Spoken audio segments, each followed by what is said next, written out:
Moments of tragedy like this, you need a fearless team that won't back down. And for 50 years, my father, Joe Gomez, has fought for families during crisis and stood beside them. And today, alongside of Mr. Busby and his team, we stand by Brianna Aguilera's family for answers and to seek justice. Now I'd like to introduce you to Mr. Tony Busby. Thank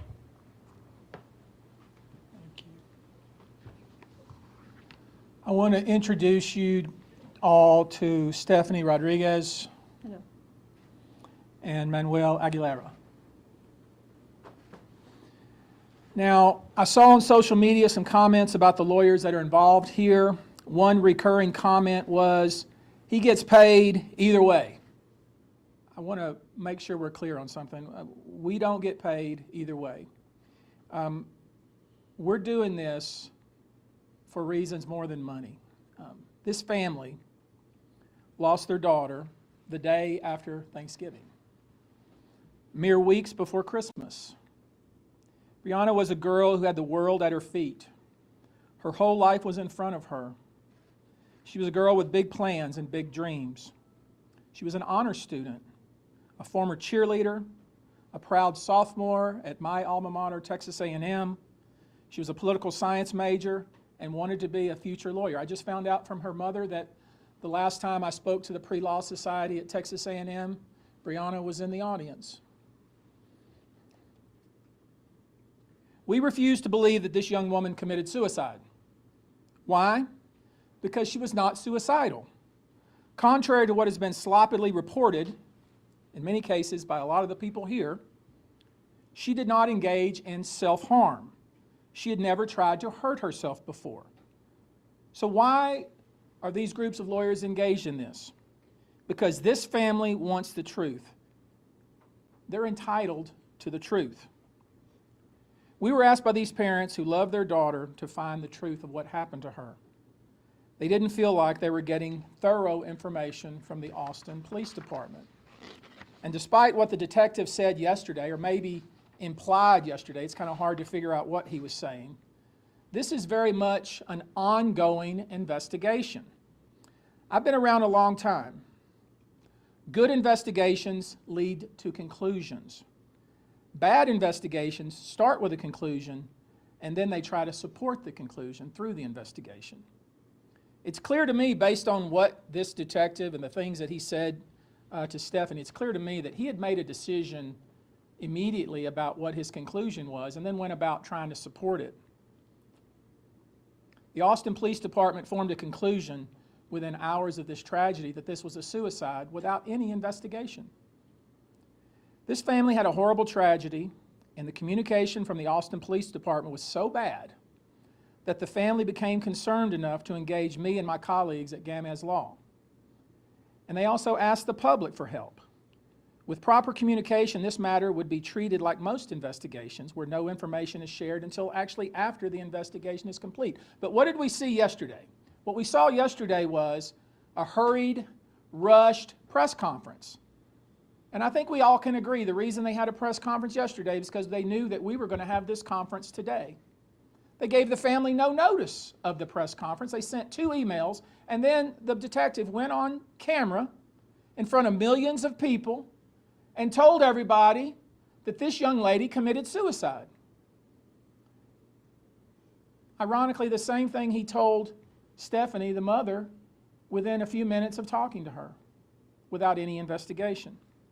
That's not the way it's supposed to be done.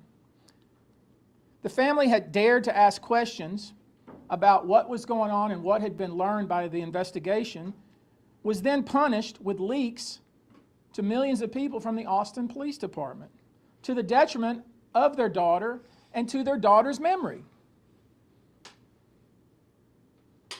So we were hired to assist this family in finding the truth, and we've been doing that. But everyone knows that investigations are supposed to remain confidential until the investigation is complete. And why is that? That's because you don't want to tamper with potential witnesses or scare off witnesses or create a false narrative or color witnesses' interpretation of the facts. Everything that detective did yesterday. That's exactly what he did.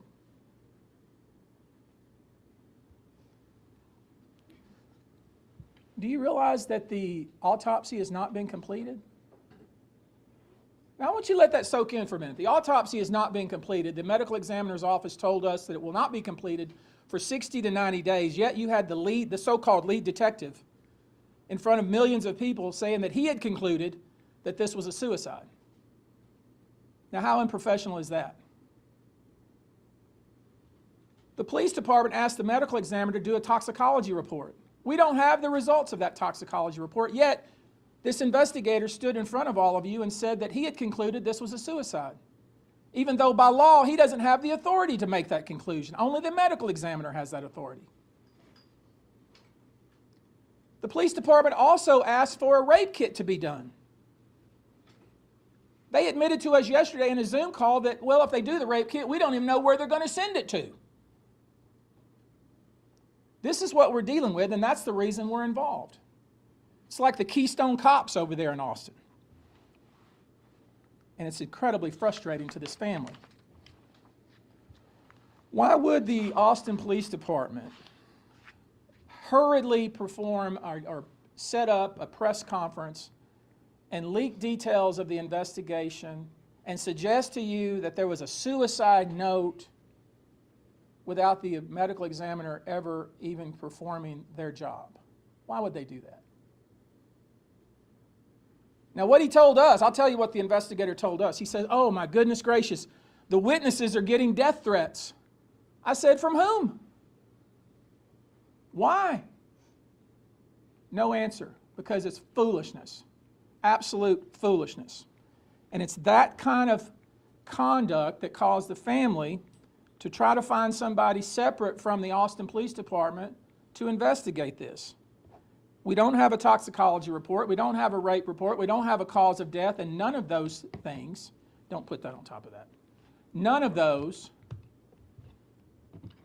are conclusions that a police detective, a corporal, can make. He doesn't have the statutory authority to determine the cause of death.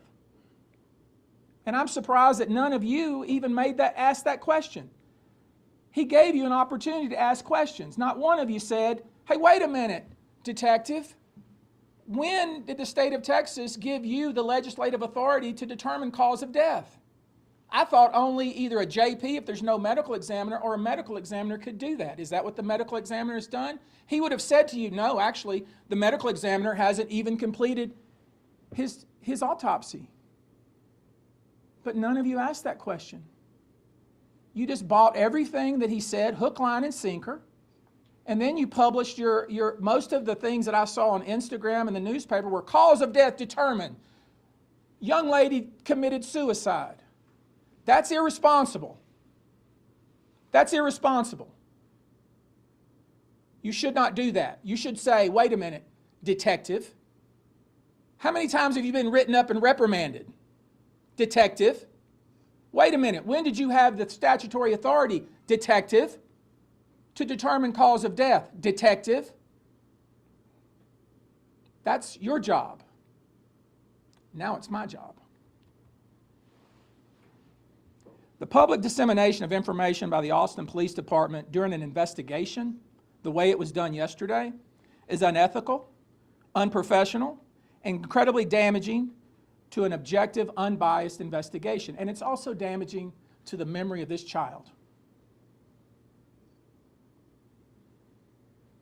All this family is asking for is a thorough, complete, unbiased, open-minded investigation. That's all they're asking for. That's what any parent would ask for whose child went to college, went to a game, lost her for several hours, and then found out hours and hours later that she supposedly jumped off a balcony. And with just a few questions, a few pointed questions, quickly figure out that these investigators, this so-called investigator, did not know what he was talking about. We're going to get into that. You can't close a case before you even have the cause of death from the medical examiner. Period, full stop. You don't have that right, you don't have that authority. We have to get this right. This is not just for this family. This is for any family. You have to get this right. You can't close a book in the middle of reading a chapter and say that that's closed and it's over. That's not how it works. You can't misclassify a death like this. When you misclassify a death, you're planting a lie in the soil where truth should grow.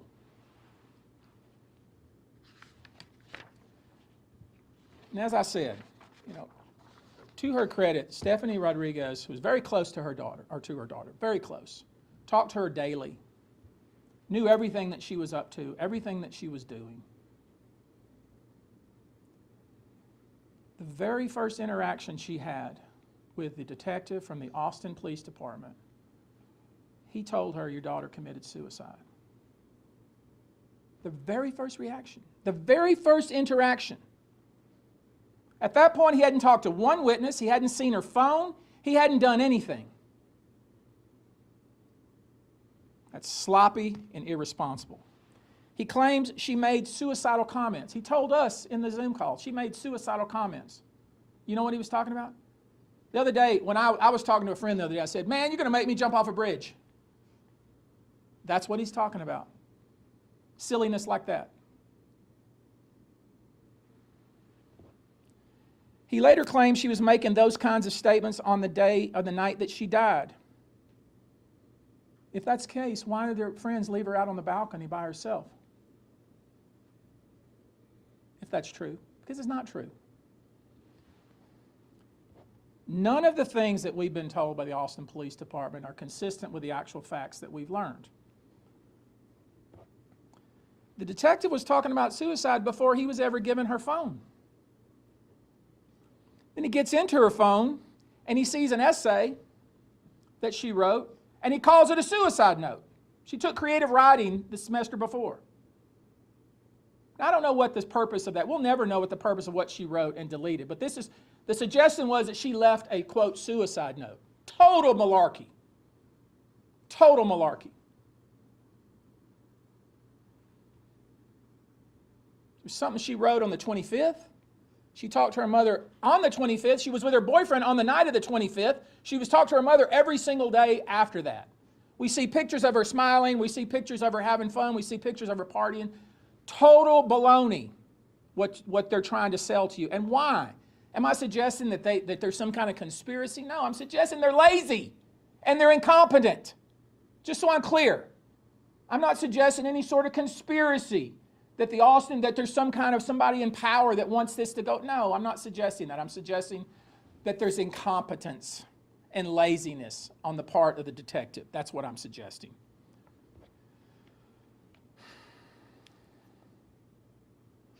The suggestion they've made is she wrote an essay, because it's not a note. She wrote an essay on the 25th that she deleted. And then she goes and kills herself 5 days later, 4 days later. This is their logic. It's really ridiculous. So, a few things they didn't bother to even explain. I don't even know what they did, honestly. I know what we've done. We sent someone to the apartment. We had someone take the dimensions of the apartment. We had somebody measure the railing and the height of the railing. We know how tall Brianna was. She was 5'2". The railing's 44 inches. You don't fall over it. There's no furniture out in the balcony. There's nothing to climb up on, to jump off. Anyone that's on that little balcony, it's literally as big as this. It's a little bitty old balcony. And there's a window just like that you can see onto the balcony. The apartment is like a dorm. It's very small. There's no way you can be in that apartment and hide. If you're in the apartment, people know you're in the apartment. It's a little small apartment. No offense to the apartment complex, but that's what it is. It's like a little double-room dorm with a small balcony with no furniture. These are easy things to find out. Things that you would say, wait a minute, you're saying that this young lady was out on the balcony and she was 5'2", she had to somehow climb over the railing to try to kill herself? Then certainly you guys could see that. Certainly you knew that was happening. How could that possibly be? It doesn't make any sense because it didn't happen that way. She was 100 pounds, 5'2". There's no way she could fall over that railing accidentally. There's no way to be on the balcony and you be inside and not know somebody's on the balcony. It's not possible. It's almost impossible to be inside the apartment and not know somebody's in the apartment with you, even though there's 2 little bedrooms. This is called common sense. I tell you what's most concerning. They didn't explore the fight that Brianna apparently had with somebody at the tailgate at the Austin Rugby Club. I think she went to, what was the name of the tailgate that they had there? Some student organization. Latin Economic Business Development. Latin Economic Business Development tailgate at the Austin Rugby Club. There was an altercation between her and another female. No investigation of that. Turns out that other female was in the apartment with her that night. There was a witness between 12:30 and 1 a.m. who posted on TikTok. Many of you have seen it. Young man posted on TikTok that he could hear up above at around the 17th floor in that general area fighting, screaming. Somebody saying, "Get off of me!" And then a muffled sound. He posted it, got many, many views. You can get on TikTok and look at it now. We talked to him this morning. You guess what? Here's the irony. Or maybe here's the tragedy. The police didn't bother to talk to him. Now, why wouldn't they talk to him? He had incredibly specific information about what he heard. He could hear it loud enough, he could hear the words that were spoken. "Get off of me!" and screaming. And then a muffled cry between 12:30 and 1 p.m. right next to the apartment. We had an expert say, wait a minute, could he hear that? We had to engage an expert to say, is it possible that he could actually hear that? The expert said, absolutely. Absolutely could hear that. It makes a lot of sense. Never talked to by the police. We have a witness who was in the apartment across from the apartment where this apparently occurred, who could hear running back and forth and screaming. And then she said, I could tell something bad had happened. Did y'all know this?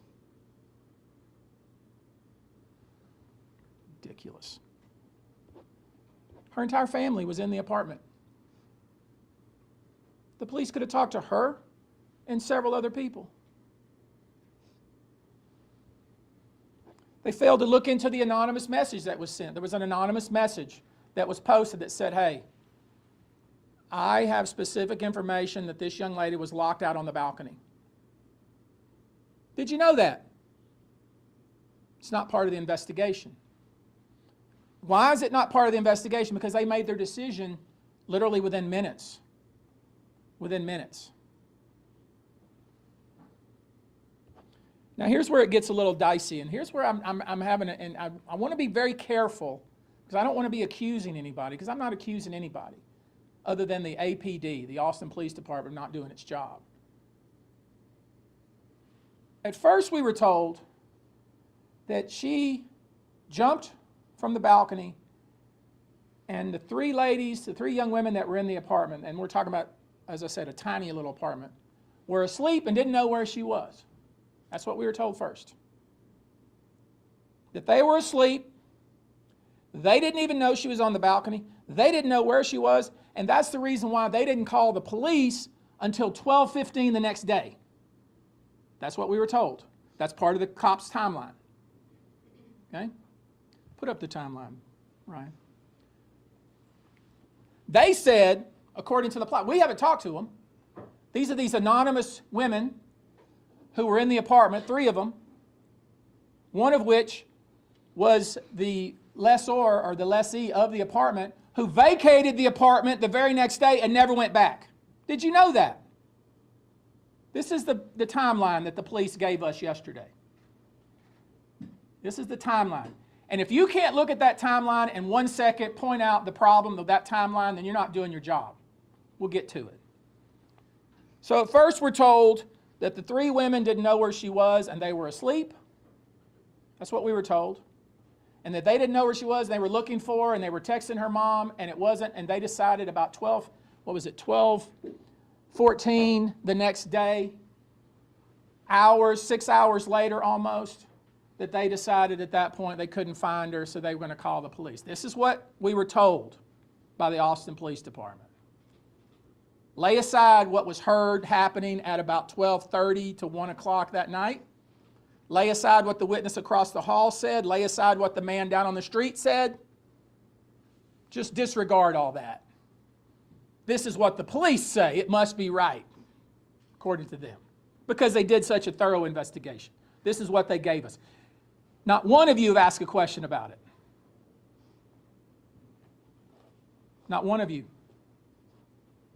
But this is what they said. Her friends called the police at 12:14 the next day because they didn't know where she was. They hadn't seen her. They thought maybe she had went out. That's what they said. Keep that in your mind. When I asked the police that, like, wait a minute, how is that possible? How is that possible? A whole group of 14 or so people came into the apartment that night after they had been out partying. They got there about 11 or so. Everybody left, right? That's what they say. And it left just 4 girls there, 4 young women, right? And the 4 young women, 3 of them didn't call the police till 12 o'clock the next day because they didn't know where she was. That's what the police say. Lay aside what the witnesses have said about that, and lay aside the fact that that's a really small apartment. It's hard to get lost in that little small apartment.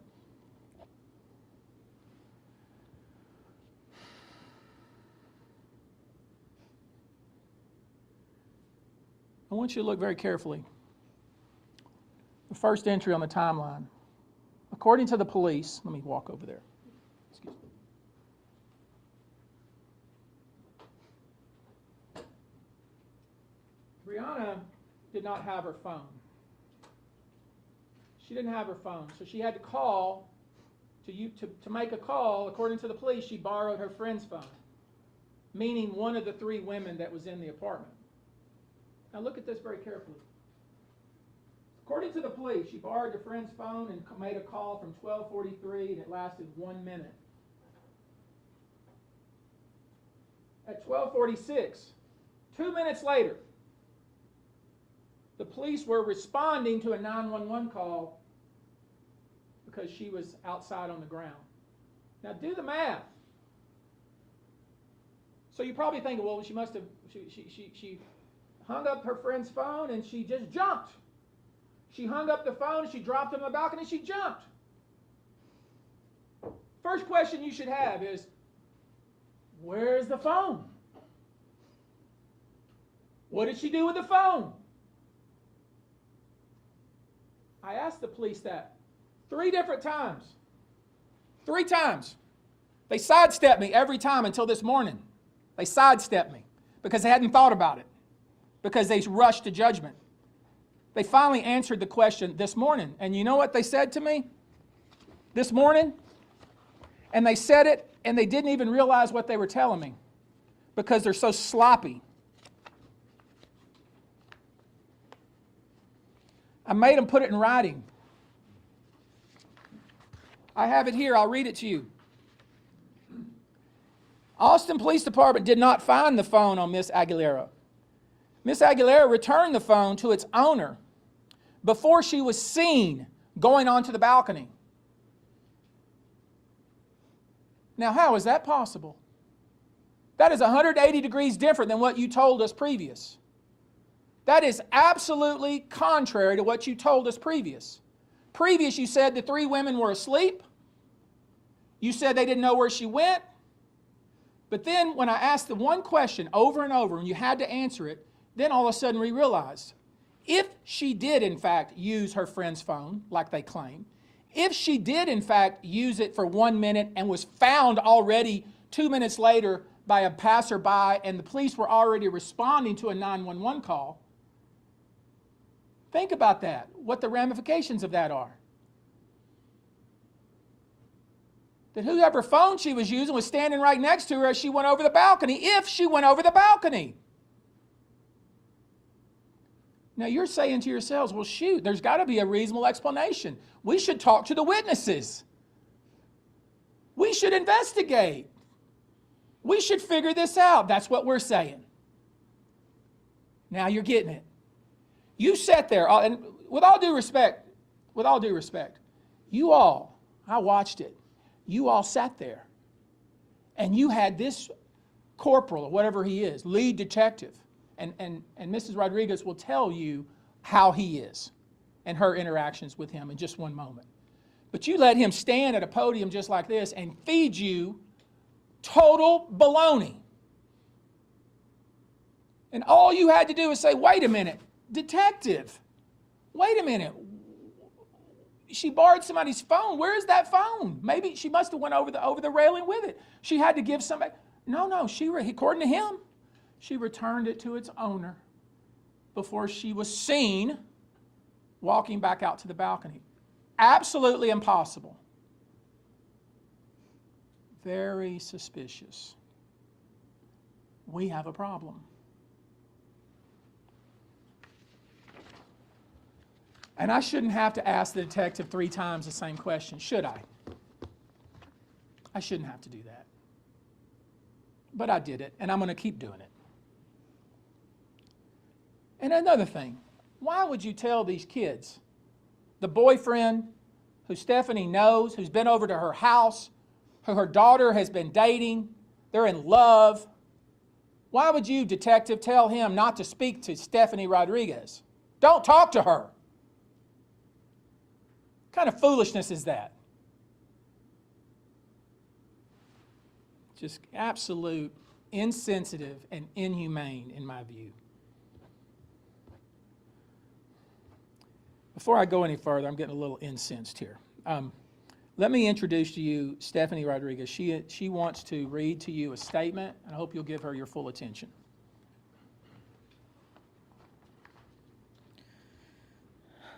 Hello, my name is Stephanie Rodriguez, and I'm the mother of Brianna Aguilera. Brianna was a driven, disciplined, and caring person.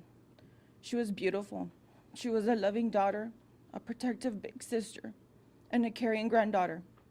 A second mom to her 2 younger brothers. Her baby was her little Yorkie, Ava. All of us were her best friend. She made everyone around her feel loved and supported. I considered her my best friend, not just a mother-daughter relationship.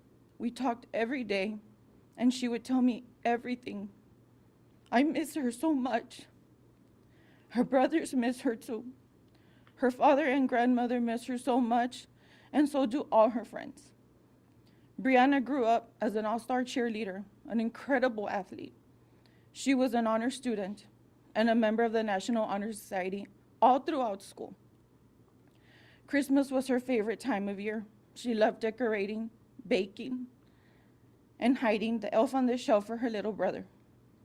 Her brothers already miss her so much. Brianna graduated magna cum laude from high school. She was accepted to many colleges, but chose Texas A&M. She was studying political science and criminal justice. She was not like most young girls. She loved writing more than watching TV. Her favorite class at A&M were her creative writing classes. She dreamed of attending law school in New York and wanted to become a criminal defense lawyer. She was so smart and had such a bright future. She dreamt of a life of where she could make a difference. My daughter was not suicidal. I know my daughter better than anyone. We spoke every day. I spoke to her on the 25th, the 26th, and the 27th. Even the morning of the 28th, she was not suicidal. To the Austin police, I can deal with you being annoyed each time I called or tried to talk to you.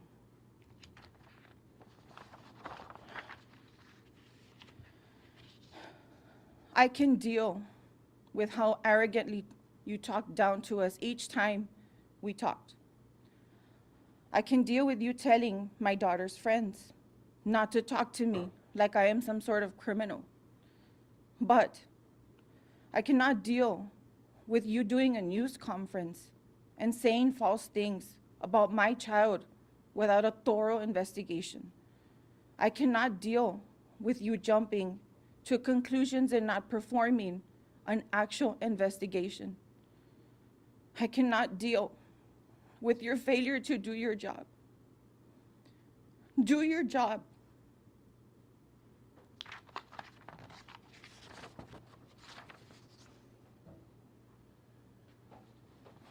The police, as much as I've always been a supporter of the police, with all due respect to them, do not determine cause of death. That's not their job. Their job, that job, is specifically reserved for the medical examiner's office. There is no medical examiner in the county, then it's the JP in the county. In Austin, it's the job of the medical examiner to determine cause of death, not Detective Robert Marshall. The medical examiner told us that a rape kit was done and the autopsy will be performed. It'll take us 60 to 90 days. So that begs the question, why did Detective Robert Marshall tell us that they had reached their conclusion and that the investigation was complete? Doesn't work that way. How is it that Robert Marshall has determined the cause of this young woman's death? He doesn't have that authority. His job is to question all the witnesses. We've already offered up several. We'll offer up several more for him to do his job. Hopefully a different investigator will be involved.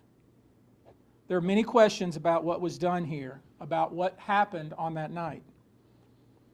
And it's already going to be incredibly difficult for the Austin Police Department to conduct an objective investigation at this point.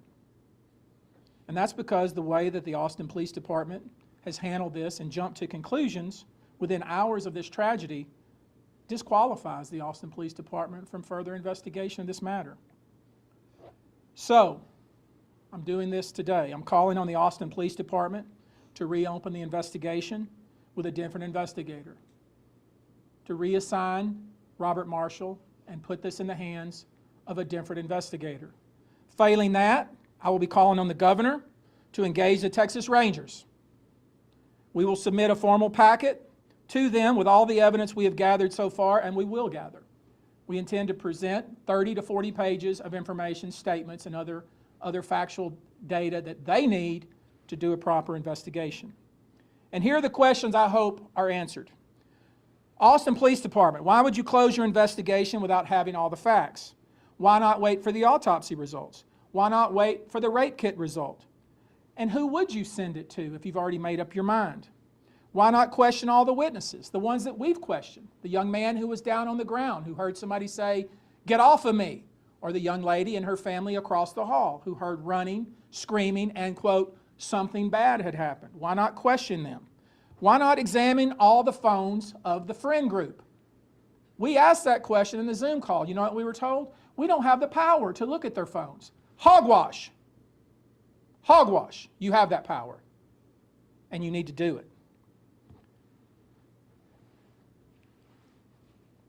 Why hold a hasty press conference to announce that this young lady had killed herself without even talking to her mother to see what her affect was leading up to the 28th?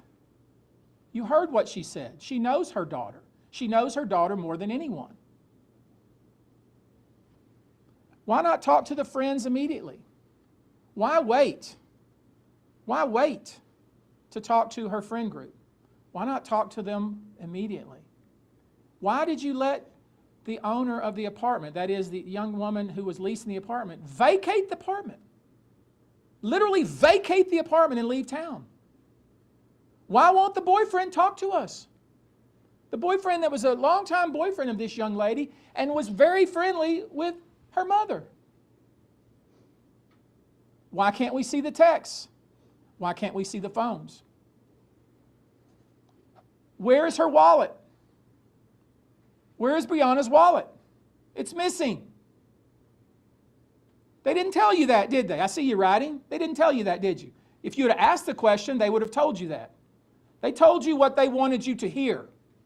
They didn't tell you the complete facts. Her wallet is missing. Why did her friends wait until 12:14 the next day to report her missing? If she had barred the phone and returned it the night of, 2 minutes before she jumped to her death.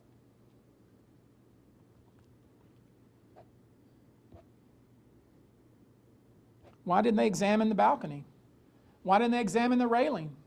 Why didn't they see if there was some sort of table there, a chair there that somebody who's 5'2" would have to step on to get over the railing? Why didn't they look for scuff marks? Why didn't they do anything?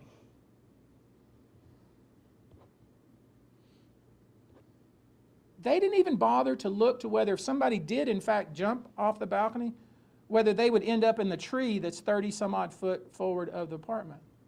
Y'all didn't ask that question either. The laws of physics aren't different in the city of Austin, you realize. The same laws of physics as exist here in Houston.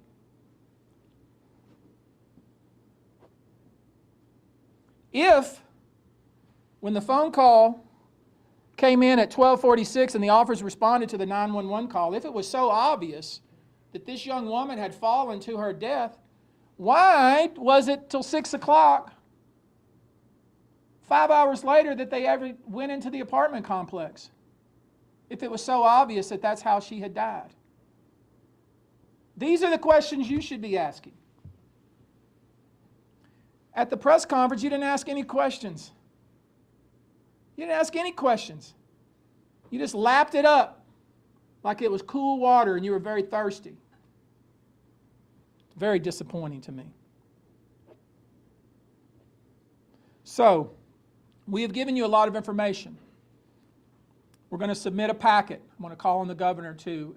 I don't expect, based on the conduct I saw from the police chief of Austin, her defensive manner that she approached the podium yesterday, I don't expect any relief from her. I don't expect she's going to say, King's X, oh, you're right, this was sloppy, it was not thorough, it was kind of embarrassing, we're going to get a different detective to start over. I don't expect that to happen. I expect what's going to happen is I'm going to send a formal letter to the governor asking for the Texas Rangers to be engaged. And I'm going to submit a detailed packet to the governor's office and ultimately to the Texas Rangers to actually do an investigation to figure out what actually happened, because we still don't know. Notice I haven't suggested to you what happened, because I don't know. I'm starting to get a sneaking suspicion. So I've given you a lot of information. So what is your headline? Your headline is this: there are serious and disturbing questions raised with regard to the Austin Police Department's handling of the investigation surrounding the death of Brianna Aguilera. The Texas Rangers have now been called to intervene. Thank you very much.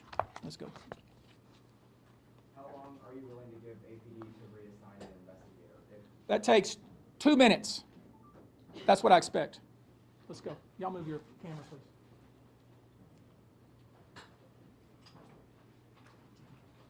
Thank you all.